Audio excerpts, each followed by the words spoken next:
Hello everyone, welcome to my channel. আশা করি তোমরা সবাই ভালো আছো।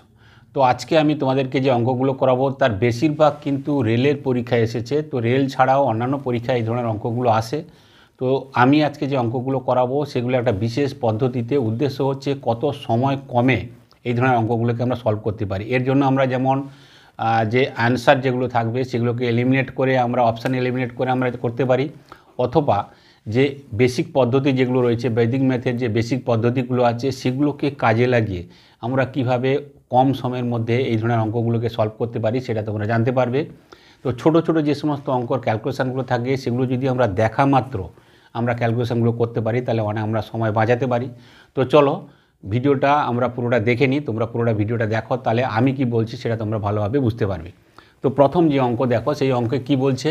অঙ্কে বলছে যে এক টুকরো ধাতুর মূল্য 370 টাকা থেকে বেড়ে 444 টাকা হয়, শতকরা বৃদ্ধির হার কত? তো এখানে দেখতে পাচ্ছ যে অঙ্ক তো সোজা অঙ্ক, তাই না? কিন্তু আমি আজকে যেটা বললাম যে অঙ্কগুলো যেগুলো করাবো সেগুলো ক্যালকুলেশনের দিক থেকে আরও কিভাবে ফাস্ট করা যায়। তার কারণ তুমি যদি বেসিক পদ্ধতি, যেগুলো কনভেনশনাল ওয়েতে যে অঙ্কগুলো সবাই করে, তুমি যদি সেই পদ্ধতিতে করো তাহলে তুমি কিন্তু সিলেকশানে আসতে পারবে না। তোমাকে তার থেকে আরও কম সময় করতে হবে। তার জন্য যে সমস্ত পদ্ধতিগুলো প্রয়োগ করতে হবে বা যে ট্রিক্সগুলো প্রয়োগ করতে হবে সেগুলো যদি করো তাহলে তুমি অন্যদের থেকে এগিয়ে থাকবে। তাহলে এখানে দেখো দুটো জিনিস এই অঙ্কতে তোমরা করতে পারবে। দুটো ফিগার দিয়েছে। একটা হচ্ছে কত, যে 370 টাকা থেকে বেড়ে সেটা কত হয়ে গেছে না 444 টাকা হয়ে গেছে। বলছে যে শতকরা বৃদ্ধির হার কত। এটা তো আমরা সরাসরি করতেই পারবো। তার কারণ কি, দুটোকে বিয়োগ করে সেটা 370-এর মধ্যে কত আর 100-এর মধ্যে কত সেটা আমরা শতকরা বৃদ্ধির হার করতে পারবো। কিন্তু একটা জিনিস, এই অঙ্ক আমরা কিন্তু এভাবে করব না। আমরা কিভাবে দেখো, ফিগারগুলোকে দেখে, সংখ্যাগুলোকে দেখে আমরা ক্যালকুলেশনে আমরা চিনে ফেলবো এবং সেটাকে কিভাবে কাজে লাগাবো সেটা দেখতে পারি। যখন এই ধরনের কোনো সংখ্যা থাকবে, কী ধরনের সংখ্যা, যে একই সংখ্যা যখন রিপিটেড হচ্ছে, এখানে কি আছে যে 4 4 4 444, তিনটে 4 রয়েছে। যখন এই ধরনের কোনো সংখ্যা থাকবে তখন সরাসরি বলবো এই সংখ্যাটা কত দিয়ে হবে না 37 দিয়ে ভাগ যাবে। ঠিক আছে? রিপিটেড সংখ্যা, বৈদিক ম্যাথের ক্ষেত্রে এই ধরনের বিভিন্ন রকম প্রাইম নাম্বার দিয়ে বলা আছে, বিভিন্ন নিয়ম আছে। তো রিপিটেড যে কোনো তিনটে সংখ্যা কিন্তু 37 দিয়ে ভাগ যাবে। তার মানে 444 এটা 37 দিয়ে ভাগ যাবে। এখন প্রশ্ন হচ্ছে যে 37 দিয়ে ভাগ গেলে তোমরা বলবে যে স্যার ভাগফল কত হবে, সেটা তো জানতে হবে। খুব ভালো প্রশ্ন। তো ভাগফল কত হবে, স্রেফ আমরা তিনটেকে যোগ করে ফেলবো। তার মানে কত, 4 + 4 + 4, তো সেক্ষেত্রে কত হবে, 12 হবে। তার মানে 444কে যদি আমি 37 দিয়ে ভাগ করি, 444 কেন, যে কোনো সংখ্যা, তিনটে রিপিটেড সংখ্যা যদি হয় সেটা 37 দিয়ে ভাগ যাবে এবং সেটা ভাগফল কত হবে না যে সংখ্যাগুলো থাকবে বা যে ডিজিটগুলো থাকবে তাদের যোগফল। যদি আমরা উদাহরণ নিই সেক্ষেত্রে কত এসছে যে 2 2 2, এটাকে যদি আমরা 37 দিয়ে ভাগ করি ভাগফল কত হবে, 2 + 2 + 2, তো সেক্ষেত্রে কত হবে না 6 হবে। যদি আমরা বলি সেটা কত হবে 7 7 7, এটাকে যদি 37 দিয়ে ভাগ করি তাহলে সেক্ষেত্রে কী হবে, 37 তো ভাগ যাবে, তো কত হবে 7 7 14, সাথে কত হয়ে যাচ্ছে 21 হবে। সুতরাং এই ধরনের যখন রিপিটেড সংখ্যা দেখব সেগুলো কিন্তু দেখা মাত্র আমরা কিন্তু ভেবে নেব যে সেটা 37 দিয়ে ভাগ যাবে। তার মানে এটাকে যদি আমি 37 দিয়ে ভাগ করি, এটাকে ছোটো করে ফেলবো, 37 দিয়ে ভাগ করলে কত হবে 4 4 8 4 12 হবে। আর এটাকে যদি আমরা 37 দিয়ে ভাগ করি তাহলে সেক্ষেত্রে কত হবে 10 হবে। তো ফিগার তোমাকে কিন্তু পরীক্ষায় দিয়েই দেবে। দেখো এখানে ঠিক 370 আছে, তাই না, 444 আছে। সুতরাং তুমি যে কোশ্চেন যারা সেট করেছেন তারা বলছে তুমি এই পদ্ধতিতে করো, তাহলে কী হবে, তুমি ফাস্ট ক্যালকুলেশন করতে পারবে। তাহলে এক্ষেত্রে দেখো যে 10 টাকাটা 12 টাকা হয়েছে, তার মানে কত 2 টাকা বেড়েছে। কার উপরে, 10 টাকার উপরে। তার মানে 1/5, আর 1/5 মানে সেক্ষেত্রে উত্তর কত হবে 20% হবে। তার মানে এক্ষেত্রে সি হচ্ছে এই প্রশ্নের সঠিক উত্তর। তাহলে দেখো অঙ্ক কিন্তু কঠিন নয়, কিন্তু অঙ্কের মধ্যে যে ক্যালকুলেশানগুলো আছে, যে বেসিক পদ্ধতি, বৈদিক ম্যাথের ক্ষেত্রে যে সমস্ত পদ্ধতিগুলো প্রয়োগ করা হয়েছে সেগুলো প্রয়োগ করে আমরা কিন্তু অঙ্কগুলোকে আরও ফাস্ট করতে পারবো, সময় কমে আমরা করতে পারবো। তাহলে কী হবে, আমি অন্যদের থেকে অনেকটা এগিয়ে থাকবো। তাহলে এক্ষেত্রে একটা জিনিস, যে কোনো তিনটে সংখ্যা, রিপিটেড তিনটে সংখ্যা 37 দিয়ে ভাগ যাবে এবং সে ভাগফল কত হবে না যে সংখ্যাগুলো আছে তাদের যোগফল হবে। যেমন এক্ষেত্রে কত বললাম যে 4 + 4 + 4, তো সেক্ষেত্রে 12 হবে, বা 222 বলো, বা 777 বলো, বা 555, যেটাই হোক না কেন, সেক্ষেত্রে কিন্তু সরাসরি 37 দিয়ে ভাগ যাবে এই সংখ্যাগুলো এবং তার ভাগফল হবে যে সংখ্যাগুলো থাকবে তাদের হচ্ছে যোগফল। এবারে যে অঙ্ক দেখো অনেকটা আগের মতনই। বলছে এক দোকানদার 212 টাকায় একটি বস্তু কিনে 265 টাকায় বিক্রি করে, দোকানদারের লাভের শতকরা হার কত? ঠিক আগের মতনই দুটো ফিগার দিয়েছে এক্ষেত্রে। একটা হচ্ছে 212 টাকায় কিনছে এবং 212 টাকায় কিনে বিক্রি করছে কত, 265 টাকায়। তো এখানে দেখো, এখানে তো একই রকম ব্যাপার যে দুটোকে বিয়োগ করে সেটা কত বাড়লো, 212-র মধ্যে কত আর 100-র মধ্যে কত আমরা করতে পারবো। কিন্তু আমরা কিন্তু এইভাবে যে বেসিক পদ্ধতি আমরা অ্যাপ্লাই করব এর মধ্যে এবং দেখে নেব যে এটাকে আরও কিভাবে ফাস্ট করা যায়, তাহলে আমি অন্যদের থেকে একটু এগিয়ে থাকবো। তো সেক্ষেত্রে দেখো ফিগার কি আছে এক্ষেত্রে 212। এই ফিগার তুমি যখন অঙ্ক ক্যালকুলেশন করতে থাকবে তাহলে সেক্ষেত্রে দেখো এই ফিগারগুলো দেখেই তুমি কিন্তু চিনতে পারবে এবং চেনা মাত্র তুমি কিন্তু ক্যালকুলেশন ফাস্ট করতে পারবে। 212 যখন এই ধরনের ফিগার থাকবে, এখানে কি দিয়েছে না 2 1 2, বা যদি এরকম থাকে 4 2 4, বা এরকম থাকলো 8 4 8, এই যে সংখ্যাগুলো, এই সংখ্যাগুলো সবসময় কত দিয়ে ভাগ যাবে না 53 দিয়ে ভাগ যাবে। সব সময় সংখ্যাগুলো কত থাকবে না 53 দিয়ে ভাগ যাবে। তো 53 দিয়ে ভাগ গেলে এক্ষেত্রে ভাগফল কত হবে, যেমন আগেটার ক্ষেত্রে বলেছিলাম, এক্ষেত্রে যেটা ভাগফল হবে সেটা হচ্ছে কি না দুদিকে যে দুটো ডিজিট থাকবে তাদের যোগফল। তার মানে 212কে যদি আমি 53 দিয়ে ভাগ করি তাহলে সেক্ষেত্রে ভাগফল কত হবে 2 আর 2 4 হবে। যদি আমি 424কে 53 দিয়ে ভাগ করি তাহলে সেক্ষেত্রে কত হবে 4 আর 4 কত হবে 8 হবে। যদি 848কে করি তাহলে সেক্ষেত্রে কত হবে না 8 আর 8 কত হয়ে যাবে 16 হয়ে যাবে। সুতরাং এই ধরনের যে ফিগারগুলোকে আমাকে চিনে রাখতে হবে এবং যত তুমি প্র্যাকটিস করবে তত কিন্তু তোমার আয়ত্তে আসবে এবং দেখা মাত্র এগুলোকে তুমি ক্যালকুলেশন খুব দ্রুত করতে পারবে। তাহলে এখানে একটা জিনিস দেখো, তাহলে আমরা এখানে দেখতে পাচ্ছি যে 212 এটা কত হচ্ছে না এটা হচ্ছে 4 হচ্ছে 53, তাই না? তাহলে এটাও 53 দিয়ে যাবে। কিন্তু এখানে আরেকটা কথা বলার আছে যে যখন কোনো সংখ্যা ডান দিকে কি থাকবে 5 থাকবে, সেগুলোকে ক্যালকুলেশন ফাস্ট করার জন্য আমরা কি করব, আমরা শূন্যতে কনভার্ট করব বা তাকে ডাবল করে নেব। তো ডাবল যদি করতে হয় তাহলে সেক্ষেত্রে 265 ডাবল কত হবে 26 দিয়ে 52 আর 1 53, তো সেক্ষেত্রে কত হবে 530। তো এটাকেও আমরা ডাবল করে নেব, তাহলে সেক্ষেত্রে কত হবে না 424 হবে। তাহলে 424 যদি হয়, একে যদি আমি 53 দিয়ে ভাগ করি তাহলে সেক্ষেত্রে কত হবে 4 আর 4 8 হয়ে যাবে। আর এখানে তো 53 এসে গেছে অলরেডি, দেখতেই পাচ্ছ তোমরা। তাই এই ক্ষেত্রে কত হবে না এখানে 10 হবে। তাহলে 8-এর জায়গায় 10, 2 বেড়েছে কতর উপরে 8-এর উপরে, তার মানে 1-এর 4, 1-এর 4 মানে সেক্ষেত্রে কত হবে না 25% হচ্ছে আমার উত্তর। উত্তর কোথায় আছে বিতে আছে। তাহলে দেখো তোমাদেরকে করে দেখালাম, কিন্তু তোমরা যখন জানতে পারবে বা তোমরা নিজেরা যখন প্র্যাকটিস করবে তখন কিন্তু দেখা মাত্র অঙ্কগুলোকে তোমরা কিন্তু সলভ করতে পারবে। তার জন্য কিন্তু আমাদের যে পদ্ধতি তোমাদেরকে আমি দেখাচ্ছি এগুলো কি তোমাদের কিন্তু খেয়াল করতে হবে এবং সংখ্যা দেখে বা নাম্বারগুলো দেখে তোমাকে চিনে ফেলতে হবে কোন নাম্বার কত দিয়ে ডিভিজিবল হচ্ছে বা ডিভিজিবল হলে তার ভাগফল কত হবে বা কোনো কোনো ক্ষেত্রে রিমাইন্ডার কত হবে, সবই আজকে তোমাদেরকে বলাবো। তোমরা ভিডিওটা শেষ পর্যন্ত দেখো, ভালো হলে তোমরা সাবস্ক্রাইব করো এবং বন্ধুদেরকে তোমরা শেয়ার করে দিও। এবারে যে অঙ্ক দেখো সেটা একাধিক পরীক্ষায় আসে, খুবই কমন অঙ্ক। বলছে যে এলপিজি গ্যাস সিলিন্ডারের দাম 660 টাকা থেকে বেড়ে 825 টাকা হয়, গ্যাসের ব্যবহার শতকরা কত কমাতে হবে যাতে খরচ একই থাকে। পরিচিত অঙ্ক, কিন্তু এই অঙ্ককে আমরা কিভাবে আরও কম সময়ের মধ্যে করব, সাধারণ যারা পরে তাদের থেকে আমি কিন্তু যদি আরও কম সময় করি তাহলে আমি এগিয়ে থাকতে পারবো বা সিলেকশান হব। তাহলে এক্ষেত্রে দেখো দুটো ফিগার দিয়েছে, সেটা হচ্ছে কত 660 থেকে বেড়ে কত হয়ে গেছে 825 টাকা হয়ে গেছে। তো এখানে একটা ফিগার দেখেই বুঝতে পারছো যে 660 দেখা মাত্রই তুমি বুঝতে পারছো যে এটা কত না 11 দিয়ে ভাগ যাবে, তাই না? তাহলে এটাকে যদি ছোট করি তাহলে সেক্ষেত্রে 11 দিয়ে ভাগ যাবে, তাহলে সেক্ষেত্রে কী হবে সুবিধে হবে। কিন্তু ছোট করার আগে আরেকটা জিনিস আমাকে খেয়াল করতে হবে, সেটা হচ্ছে কি যে ডান দিকে যে ফিগার তার কিন্তু ডান দিকে কী আছে 5 আছে, আর 5 থাকলে আমরা কি করব তাকে ডাবল করে শূন্য করে নেব। তাহলে 825 এটাকে যদি আমরা ডাবল করি তাহলে সেক্ষেত্রে কত হবে 1650 হবে। সঙ্গে সঙ্গে একেও আমরা ডাবল করব, তাহলে সেক্ষেত্রে 6 দিয়ে 12, তাহলে সেক্ষেত্রে কত হয়ে যাচ্ছে 1320 হবে। তাহলে 1320 দুটোকে যদি ছোটো করি 0 0 বাদ দিয়ে দিই, তো এক্ষেত্রে কী হবে 11 দিয়ে ভাগ যাবে। আর 11 দিয়ে ভাগ গেলে ভাগফল কত হবে সেটাও আমাকে জানতে হবে। ভাগফল কত হবে না এখানে যেমন দিয়েছে 132, এই 132কে যদি 11 দিয়ে ভাগ করা হয় তাহলে সেক্ষেত্রে ভাগফল কত হবে না বাঁ দিকে এবং ডান দিকের সংখ্যা, বাঁ দিকে 1 ডান দিকে 2, তার মানে এক্ষেত্রে ভাগফল কত হবে 12 হবে। যদি বলো যে 165 একে যদি আমি 11 দিয়ে ভাগ করি ভাগফল কত হবে না বাঁ দিকের সংখ্যা ডান দিকের সংখ্যা পরপর বসবে 1 এবং 5, তার মানে এক্ষেত্রে কত হবে 15 হবে। সুতরাং এক একটা ফিগারের ক্ষেত্রে তুমি যখন ক্যালকুলেশন করতে যাবে তুমি যদি প্র্যাকটিসের মধ্যে রাখো তাহলে কিন্তু এই ধরনের ফিগারগুলো তোমার সঙ্গে সঙ্গে তোমার চলে আসবে যে কীভাবে ক্যালকুলেশন করব, কীভাবে ফাস্ট ক্যালকুলেশন হবে। তাহলে এক্ষেত্রে দেখো, তাহলে এটাকে যদি আমি ছোটো করি তাহলে সেক্ষেত্রে কত হচ্ছে না এখানে 12 হবে, আর এটার ক্ষেত্রে তখন সঙ্গে সঙ্গে কত হয়ে যাবে না 15 হয়ে যাবে। তাহলে 12-র জায়গায় 15 বেড়েছে কত 3 বেড়েছে, কার উপরে 12-র উপরে, তার মানে 1-এর 4, তার মানে এক্ষেত্রে কত হচ্ছে না 25% হচ্ছে। তো কোনো সংখ্যা যদি 25% বা 1-এর 4 যদি বাড়ে, 1-এর 4 যদি বাড়ে তাহলে সেটা খরচ কত কমাতে হবে না 1/5 কমাতে হবে। আর 1/5 মানে কত, সেটা হচ্ছে কত না 20% হচ্ছে আমার উত্তর হবে। এখন তোমরা বলবে যে 1/4 বাড়লে 1/5 কমাতে হবে, এটা করতে গিয়ে হলো না। এটার একটা বেসিক পদ্ধতি আছে, সেটা হচ্ছে কি যে n/d যদি বাড়ে তাহলে খরচ কত কমাতে হবে না n/d প্লাস n, ঠিক আছে।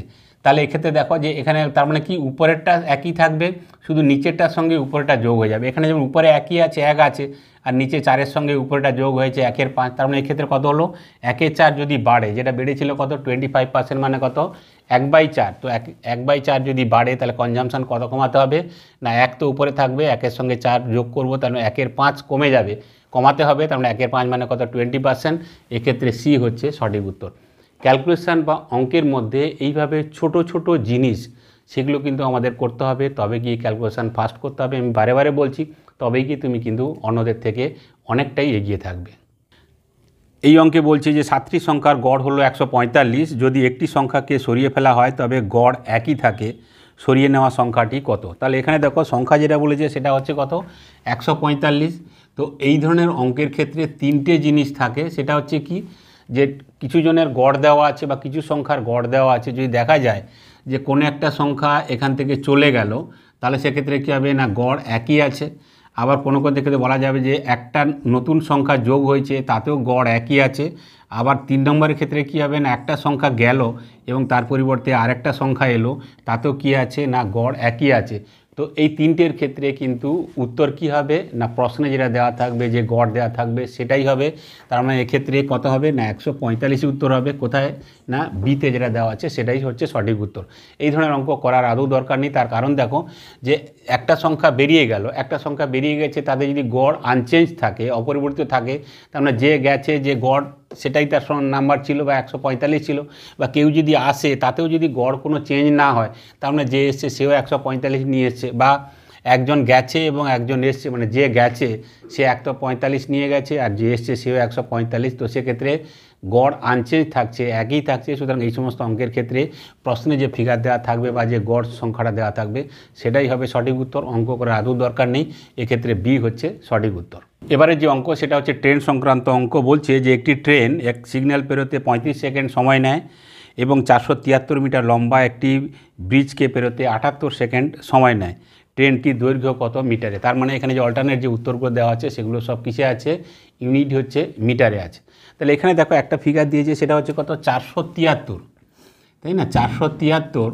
এই ফিগারটা দেখে তোমার কি মনে হচ্ছে, 473টা দেখে তোমার মনে হবে যে এটা কিন্তু 11 দিয়ে ভাগ যাবে। 11 দিয়ে ভাগ যাওয়ার নিয়ম কি বা রুলস অফ ডিভিজিবিলিটি আমরা জানি যে একটা ছেড়ে ছেড়ে আমরা যোগ করব এবং যোগ করে যে বিয়োগফল হবে সেটা 0 বা 11 একটা গুণিতক হবে। তাহলে এক্ষেত্রে দেখো যে 3 আর 4 7 আর এখানে 7, তার মানে 7 থেকে 7 গেলে কত 0, তার মানে এই সংখ্যাটা কত দিয়ে যাবে না অবশ্যই এটা 11 দিয়ে ভাগ চলে যাবে। এবার একটা জিনিস দেখো যে প্রথমে যেটা গেছে সেটা সময় কত নিয়েছে, সেটা নিয়েছে 35 সেকেন্ড, পরে নিয়েছে কত 78 সেকেন্ড। তাহলে 78 সেকেন্ড থেকে যদি 35 সেকেন্ড বাদ দিয়ে দিই তাহলে থাকছে কত 43 সেকেন্ড। তার মানে এই 35 সেকেন্ড নিয়েছে ট্রেন তার নিজের দৈর্ঘ্য পেরোতে, আর 78 সেকেন্ড লেগেছে ট্রেন নিজের দৈর্ঘ্য এবং ব্রিজটা পেরোতে। তাহলে বাদ দিলে যেটা 43 সেকেন্ডে সে কী করেছে, 43 সেকেন্ডে সে যে 473 মিটার এই যে লম্বা সেটা ক্রস করেছে। তো এটাকে যদি আমরা 43 দিয়ে ভাগ করে দিই তাহলে সেক্ষেত্রে কত হবে না এক্ষেত্রে 11ই হবে। তার মানে এক্ষেত্রে ট্রেনটি দৈর্ঘ্য কত হবে না 35কে আমরা স্রেফ 11 দিয়ে গুণ করব, যে গুণফল হবে সেটাই হয়ে যাবে উত্তর। তার মানে যে উত্তরটা হবে সেটা 11 দিয়ে ভাগ যেতে হবে, আর 11 দিয়ে ভাগ যাওয়ার নিয়ম তো আমরা একটু আগে বললাম। তো সেক্ষেত্রে কত হচ্ছে দেখো 5 আর 3 8 এটা হবে না, 5 আর 3 8 এটাও হবে না, 5 আর 3 8 আর 8 এটা হয়ে যাচ্ছে, আর 7 5 3 8 আর 7 এটাও হবে না। তার মানে এক্ষেত্রে ABCDর মধ্যে সি হচ্ছে সঠিক উত্তর, তার কারণ এটা হচ্ছে 11 দিয়ে ভাগ যাচ্ছে। সুতরাং অঙ্কগুলোকে আমরা এইভাবে বিভিন্ন যে সমস্ত সংখ্যাগুলো আছে সেগুলোর ক্ষেত্রে ক্যালকুলেশান কিভাবে হবে সেগুলো কিন্তু আমরা এইভাবে অঙ্কগুলো করতে করতে রপ্ত হব। তোমরা প্র্যাকটিসে রাখো, তাহলে কী হবে তোমরাও দেখে ফিগারগুলোকে দেখে তোমরা চিনতে পারবে এবং সেই মতন তোমরা ক্যালকুলেশান করবে। এবারের অঙ্ক 13% সরল সুদে 4750 টাকা 4 বছর পর কত টাকা পাওয়া যাবে। তার মানে এক্ষেত্রে কী দিয়েছে, সিম্পল ইন্টারেস্ট দিয়েছে এবং সেটা কত দিয়েছে 13%। তাহলে 13% যদি হয় তাহলে 4 বছরের ক্ষেত্রে কত হবে, 4 দিয়ে আমরা গুণ করব, তার মানে সেক্ষেত্রে বাড়বে কত না 52% বাড়বে। 52% বাড়ার অর্থ হচ্ছে যে 100 টাকা যদি আমি ইনভেস্ট করি বা আজকে যদি 100 টাকা রাখি তাহলে সেক্ষেত্রে 4 বছর পরে আমার কত হবে 152 টাকা হবে। তো এই যে 152 ফিগারটা দেখে তোমার মনে পড়ছে কিছু, যে আমরা যে শিখেছি, যে টেবিলগুলো শিখেছি, টেবিলের কোথায় গিয়ে পড়ে 152 কিন্তু 19-এর টেবিলে পড়ে, 19 8 152। তো টেবিল তোমাদের অ্যাটলিস্ট, আমি তোমাদের আগেও বলেছি, সেটা হচ্ছে অ্যাটলিস্ট 25 অবধি তোমাদের মনে রাখতেই হবে, ঠিক আছে, 25 অবধি মনে রাখতে হবে, তার থেকে বেশি হলে তো আরও ভালোই। সুতরাং 152 দেখলেই তোমার মনে পড়বে এটা হচ্ছে 19-এর টেবিলে, 19 8 152। তার মানে এখানে যে উত্তরটা হবে সেই উত্তরটা কী হবে, অবশ্যই 19-এর একটা গুণিতক হবে। তার কারণ কি 100 টাকাটা বেড়ে 152 টাকা হচ্ছে, তার মানে এই 152-র গুণিতক মানে কি, যেহেতু এটা 19-এর টেবিলে, তার মানে উত্তর যেটা হবে সেটা হচ্ছে 19-এর গুণিতকে হবে। তো যেহেতু ডান দিকে সবগুলো জিরো আছে, সবগুলো জিরোকে আমি অফ করে দাও। এবার দেখে নাও 19-এর টেবিল কোথায় আছে বা 19-এর গুণিতক কোথায় আছে। সরাসরি না হলেও 19-এর যে স্কোয়ার আমরা জানি সেটা হচ্ছে কত না, 19-এর স্কোয়ার যদি করি সঙ্গে সঙ্গে মনে পড়বে সেটা হচ্ছে কত না 361, ঠিক আছে। 25-এর স্কোয়ার যেমন 625, 12 স্কোয়ার যেমন 144, ঠিক তেমনি 19-এর স্কোয়ার হচ্ছে 361। তো 361 যদি একটু ভালো করে খেয়াল করো তাহলে দেখবে 361 ঠিক ডাবল, সেটা হচ্ছে কত 722। তার মানে এক্ষেত্রে উত্তর হচ্ছে ডিতে 7220 টাকা। তার মানে 13% রেটে 4 বছর পরে 4750 টাকাটা কত হবে 7220 টাকা হবে। আর যদি কেউ পুরনো নিয়মে করো তাহলে সেক্ষেত্রে কত হবে যে 1000 টাকাটা 100 টাকাটা 4750 টাকা হচ্ছে, তাহলে একই এক্ষেত্রে 152 টাকাটা কত হবে। তো ক্যালকুলেশন আছে, এই ক্যালকুলেশন অ্যাটলিস্ট করতে গেলে তোমার 25 30 40 সেকেন্ড তো তোমার সময় লাগবে। সুতরাং সেই সময়টাকে আমরা বাঁচাতে পারবো যদি সরাসরি আমরা দেখে ফিগারগুলোকে দেখে চিনতে পারি এবং কোনটা কোন টেবিলে পড়ছে, কোনটা কত দিয়ে ডিভিজিবল হচ্ছে বা কোনটা স্কোয়ারের কাছাকাছি আছে কি আছে, তাহলে সেক্ষেত্রে কিন্তু আমরা অনেক কম সময়ের মধ্যে এই ধরনের অঙ্কগুলোকে আমরা সলভ করতে পারবো। এবারে যে প্রবলেম সেটা হচ্ছে কম্পাউন্ড ইন্টারেস্ট থেকে নেওয়া, বলছে 16,800 টাকা 10% চক্রবৃদ্ধি হার সুদে 2 বছরে কত টাকা পাওয়া যাবে। আগের অঙ্কটা ছিল সরল সুদে, এখানে কত দিয়েছে 16,800 টাকা এবং এক্ষেত্রে কত দিয়েছে না 10% দিয়েছে এবং সেটা কত না 2 বছরের জন্য কত হবে আমরা জানি সেটা হচ্ছে কত 21 টাকা হবে। কি করে হবে তোমাদের দেখিয়েছি, যে সবথেকে পপুলার সেটা হচ্ছে রেশিও মেথড। রেশিও মেথডে কত হবে 2 বছরের ক্ষেত্রে কত 2:1। তো 100 টাকা যদি হয় তাহলে সেক্ষেত্রে কত হবে 100 টাকার 10% মানে কত হচ্ছে 10, তাহলে 10 দিয়ে কত হবে 20, আর 20 আবার 10-এর আবার 10% মানে কত 1, তো সেক্ষেত্রে কত হবে 21 হবে। অথবা এটাও তোমরা জানো সেটা হচ্ছে 10% যদি 10 + 10 প্লাস কত হবে না 10 × 10 / 100, ঠিক আছে। তাহলে এক্ষেত্রে কত হচ্ছে না 20, আর এখানে 0 0 কেটে যাবে, তাহলে সেক্ষেত্রে কত হবে 1 হবে। তো এইভাবেও তোমরা জানো যে সেক্ষেত্রে কত হবে যে 10% রেটে হলে সেটা 2 বছরে সুদ কত হবে 21 টাকা হবে। তার মানে এক্ষেত্রে যদি 100 টাকা আমি ইনভেস্ট করি তাহলে সেটা 2 বছর পরে কম্পাউন্ড ইন্টারেস্টে সেটা কত হয়ে যাবে 121 টাকা হবে। তাহলে 121 টাকা যদি হয় তাহলে আমরা জানি সেটা কি হবে 121 মানে কত না 11-র গুণিতক বা 11 স্কোয়ার। তার মানে যে উত্তরটা হবে সেটা অবশ্যই 11 দিয়ে ভাগ যেতে হবে। ব্যাস এইটুকুই শুধুমাত্র। তাহলে আমরা অপশান দেখে নিই 11 দিয়ে কোনটা ভাগ যাচ্ছে, আর 11 দিয়ে ভাগ তো আমরা জানি যে রুলস অফ ডিভিজিবিলিটি কী হচ্ছে, একটা ছেড়ে ছেড়ে যোগ করব, যোগফলের বিয়োগফলটা 0 বা 11 গুণিত করতে হবে। প্রথমটা দেখে নিই সেটা কত হচ্ছে 8 3 11, 11 2 13, 13 থেকে 2 গেলে কত হচ্ছে 11, তার মানে প্রথমটাই 11 দিয়ে ভাগ যাচ্ছে। অন্যান্যগুলো দেখে নিই সেটা কত হচ্ছে 8 2 10 2 12, 12 থেকে 4 গেলে কত হচ্ছে 8, এটা যাবেই না। 8 3 11, 2 13, 13 থেকে 4 গেলে কত হচ্ছে 9, যাবেই না। 8 2 10 2 12, 12 থেকে 6 গেলে কত হচ্ছে 6, তার মানে এটাও যাবে না। কোথায় হচ্ছে না এতে যেটা দেওয়া আছে সেটা শুধুমাত্র 11 দিয়ে ভাগ যাচ্ছে এবং এ হচ্ছে এই প্রশ্নের সঠিক উত্তর। এছাড়া তোমরা আর কি করতে পারো না, যদি আমরা এমনি নিয়মে করি সেটা হচ্ছে কত 16,800 টাকা, তাই না। তাহলে 16,800 টাকার এটার কত হবে না 100 টাকা যদি 121% হয় তাহলে এর 121% বের করলে হয়ে যাবে। পার্সেন্টেজের জন্য দুটো শূন্য কেটে যাবে, তার মানে 168কে যদি আমি 121 দিয়ে গুণ করে দিই তাহলে সেক্ষেত্রে কী হবে উত্তর পাওয়া যাবে। কিন্তু এই 168কে 121 দিয়ে গুণ করতে গেলেও অনেকটা সময় লাগবে, সেটা 25 সেকেন্ড হতে পারে 30 সেকেন্ড হতে পারে, যেটাই হোক না কেন সেই সময় তো অ্যাটলিস্ট আমরা এটা সাজিয়ে বাঁচাতে পারবো। সুতরাং 100টা 121 হচ্ছে, আর 121 মানে কত 11-র গুণিতক বা 11 স্কোয়ার, তার মানে যে সংখ্যাটা হবে সেটা অবশ্যই 11-র একটা মাল্টিপল হবে। তো 11 দিয়ে ভাগ যাওয়ার নিয়ম তো আমরা জানি, তো সেক্ষেত্রে দেখলাম এক্ষেত্রে এ হচ্ছে সঠিক উত্তর। প্রশ্নে বলছে যদি 32,622কে 9 দ্বারা ভাগ করা হয় তবে ভাগশেষ কত হবে। তাহলে এখানে যে সংখ্যাটা দিয়েছে দেখো সেটা হচ্ছে 32,622। 32,622 সংখ্যাটাকে যদি আমরা 9 দিয়ে ভাগ করি তাহলে সেক্ষেত্রে ভাগশেষ কত হবে। আমরা কিন্তু জানি যে 9 দিয়ে ভাগ যাবে কি যাবে না, রুলস অফ ডিভিজিবিলিটি 9-এর ক্ষেত্রে কি বলছে সেটা আমরা সবাই জানি, ঠিক আছে। কিন্তু ভাগশেষ কত হবে সেটা আমরা অনেকেই জানি না। সেটা কিভাবে হবে দেখো, সেটা খুবই সহজ। সেটা কিছুই নয়, যে সংখ্যাটা থাকবে সেটার ক্ষেত্রে আমরা ডিজিটাল সাম মেথড আমরা অ্যাপ্লাই করব, ঠিক আছে। ডিজিটাল সাম মেথড যদি আমরা অ্যাপ্লাই করি তার সাহায্যে কিন্তু খুব সহজে আমরা করে ফেলতে পারবো। যেমন এক্ষেত্রে কত দিয়েছে, 3 2 6 2 2, ঠিক আছে। তাহলে এক্ষেত্রে ডিজিটাল সাম মেথডে কী হবে, 9 দিয়ে ক্ষেত্রে কত, 6 আর 3 9 চলে গেল, তাহলে থাকলো কত 2 2 4 আর 2 কত হচ্ছে 6। তার মানে এক্ষেত্রে 6 হচ্ছে কি না, 6 হচ্ছে রিমাইন্ডার। তার মানে এক্ষেত্রে উত্তর কোথায় আছে, এতে আছে। খুব সহজ। 9-এর ক্ষেত্রে যেমন রুলস অফ ডিভিজিবিলিটি আমাকে জানতে হবে, তেমনি কোনো একটা সংখ্যা 9 দিয়ে ভাগ করলে যদি রিমাইন্ডার থাকে তাহলে সেক্ষেত্রে রিমাইন্ডার কত হবে সেটাও আমাকে খুব চট করে বলতে হবে অন্যদের থেকে। তার কারণ কি, অন্যরা যদি না জানে সে ভাগ করে দেখবে, আর তুমি যদি জানো তাহলে সেক্ষেত্রে দেখা মাত্র তুমি কিন্তু সঙ্গে সঙ্গে করে ফেলতে পারবে। তো এক্ষেত্রে দেখো একটা জিনিস, তো এই ধরনের সংখ্যা কী হবে, জাস্ট ডিজিটাল সাম মেথডে তুমি সরাসরি দেখবে 6 আর 3 9 কেটে গেল, বাকি যেটা থাকলো 2 + 2 + 2, তো সেক্ষেত্রে রিমাইন্ডার কত থাকবে, 6 থাকবে। তো তোমরা অনেকে বলবে স্যার এ তো আপনি রিমাইন্ডার দেখিয়ে দিলেন বা রুলস অফ ডিভিজিবিলিটি আমরা জানি, কিন্তু যদি বলে যে কোনো একটা সংখ্যাকে 9 দিয়ে ভাগ করলে ভাগফল কত হবে আর ভাগশেষই বা কত হবে, ভাগশেষ তো আমরা জেনে গেলাম, তো ভাগফল কত হবে সেটারও একটা সুন্দর নিয়ম আছে। দেখো সেটা কিভাবে না, যদি আমরা ধরে নিই যে ধরো 123কে যদি আমরা 9 দিয়ে ভাগ করি তাহলে সেক্ষেত্রে ভাগফল কত হবে আর ভাগশেষই বা কত হবে। তো ভাগশেষ তো আমরা জানি কত হবে, তাহলে 3 2 5 আর 1 6 হবে। এটার ক্ষেত্রে রিমাইন্ডার কত হবে, রিমাইন্ডার এক্ষেত্রে কত হবে না 6 হবে। কিন্তু ভাগফল কত হবে সেটারও সহজ পদ্ধতি। সেটা কী হবে না, সংখ্যাগুলোকে পরপর যোগ করবে। প্রথমত হচ্ছে 1, তারপরে 1-এর সঙ্গে 2-এর সঙ্গে 1 যোগ করলে কত হবে 3, তারপরে 3 + 2 + 1, তো সেক্ষেত্রে কত হবে 6 হবে।